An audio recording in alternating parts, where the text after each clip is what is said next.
સહાજ news 35 દિવસના vacation બાદ કેશોદમાં ફરી ગુંજ્યો વિદ્યાર્થીઓનો કલરવ। નમસ્કાર, સહજ ન્યૂઝ સાથે હું છું ગોપાલ પેશાણિયા। ઉનાળાની 35 દિવસની લાંબી રજાઓ પૂર્ણ થતા કેશોદ શહેર અને તાલુકાની સરકારી તેમજ ખાનગી શાળાઓમાં આજથી નવા શૈક્ષણિક સત્રનો પ્રારંભ થયો હતો। વેકેશન બાદ શાળાઓના દ્વાર ખુલતા વિદ્યાર્થીઓના કલરવથી શાળા પરિસર ફરી જીવંત બન્યા હતા। નવા શૈક્ષણિક વર્ષની શરૂઆતને લઈને વિદ્યાર્થીઓ, વાલીઓ અને શિક્ષકોમાં ઉત્સાહનો માહોલ જોવા મળ્યો હતો। કેશોદની વિવિધ સરકારી અને ખાનગી શાળાઓમાં આજે શિક્ષણ કાર્ય નિયમિત રીતે શરૂ કરવામાં આવ્યું હતું અને ખાસ કરીને સરકારી કન્યા શાળામાં ધોરણ 11 અને 12 સાયન્સ પ્રવાહના પ્રવેશ પ્રક્રિયા ચાલુ છે, જ્યારે કન્યા વિનય મંદિર કેશોદ ખાતે ધોરણ 1 થી 11, ધોરણ 9 થી 11માં અંદાજે 350 જેટલા વિદ્યાર્થીઓને પ્રવેશ આપવામાં આવ્યો હોવાનું જાણવા મળ્યું છે। આ ઉપરાંત શહેરની ખાનગી શાળાઓમાં પણ મોટી સંખ્યામાં વિદ્યાર્થીઓના પ્રવેશ માટે વાલીઓ પહોંચી રહ્યા છે। નવા શૈક્ષણિક વર્ષને ધ્યાનમાં રાખી શાળાઓ દ્વારા જરૂરી તૈયારીઓ પણ પૂર્ણ કરવામાં આવી છે। વિદ્યાર્થીઓના સ્વાગત માટે વિશેષ આયોજન પણ કરવામાં આવ્યું હતું।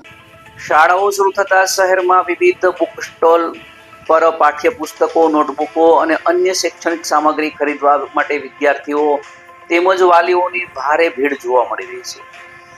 યુનિફોર્મ મેળવવા માટે વાલીઓ અને વિદ્યાર્થીઓ વિવિધ દુકાનો પર દોડધામ કરતા પણ જોવા મળ્યા હતા।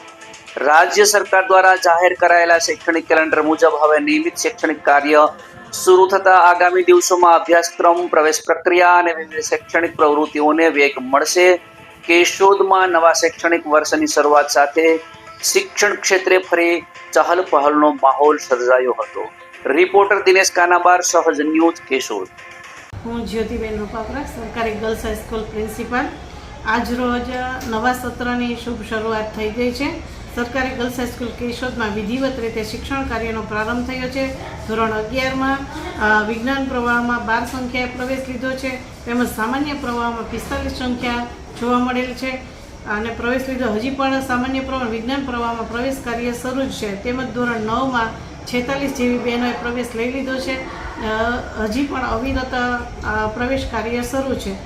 આ પ્રથમ દિવસથી જ શૈક્ષણિક કાર્યનો પ્રારંભ થઈ ગયો છે અને પ્રથમ દિવસથી જ વિદ્યાર્થીની બહેનોનો ઉત્સાહ ખૂબ જ જોવા મળે છે। તમામ વિદ્યાર્થીની હાજરી પણ ખૂબ સારી નોંધાયેલી છે। ગયા વર્ષે વિજ્ઞાન પ્રવાહની શરૂઆત થઈ અને હાલમાં ધોરણ 12 વિજ્ઞાન પ્રવાહમાં પણ બહેનો માટે શિક્ષણ કાર્યનો પ્રારંભ થયેલો છે।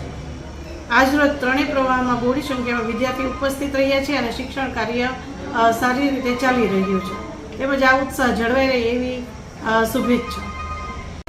Hello, I'm Sneha Chauhan, a student of Professor New Era Professor School. I'm a science student. Our vacation was, we enjoy our vacation very much. અને ઘણી બધી જગ્યાએ ફર્યા છીએ। 30 દિવસનું વેકેશન હતું તો અમે બધાએ ખૂબ જ વેકેશનને માણ્યું છે। ઘણી નવી જગ્યાને એક્સપ્લોર કરી છે। અમે સાયન્સના સ્ટુડન્ટ છીએ તો અમે વિજ્ઞાન વિશે ઘણું બધું જાણ્યું છે અને અમારા જે નવા જે બધા સબ્જેક્ટ આવે છે, પીસી, એમ પ્લસ ઇંગ્લિશ એન્ડ કોમ્પ્યુટર, એના વિશે પણ અમે ઘણું જાણ્યું છે અને બધી રીતના અમે એન્જોય કર્યું છે। અમારા મમ્મી પપ્પાને પણ હેલ્પ કરાવી છે અને મોટા થઈ ગયા છે તો ઘણી બધી રિસ્પોન્સિબિલિટી પણ ઉઠાવી છે અને ઓનલાઈન જે કંઈ પણ કોર્સ આવતા હોય તેની અંદર જે ફ્રી ઇન્ટર્નશીપ થતી હોય છે એ પણ કરેલી છે। તો અમે આ પ્રોફેસર સ્કૂલ ઉપર ખૂબ જ ગર્વ અનુભવીએ છીએ કે અમે અહીંયાના સ્ટુડન્ટ છીએ અને અમને અમારા શિક્ષકો ખૂબ જ મહત્ત્વ આપે છે અને માર્ગદર્શન આપે છે। એ બદલ તમને બધાને ધન્યવાદ।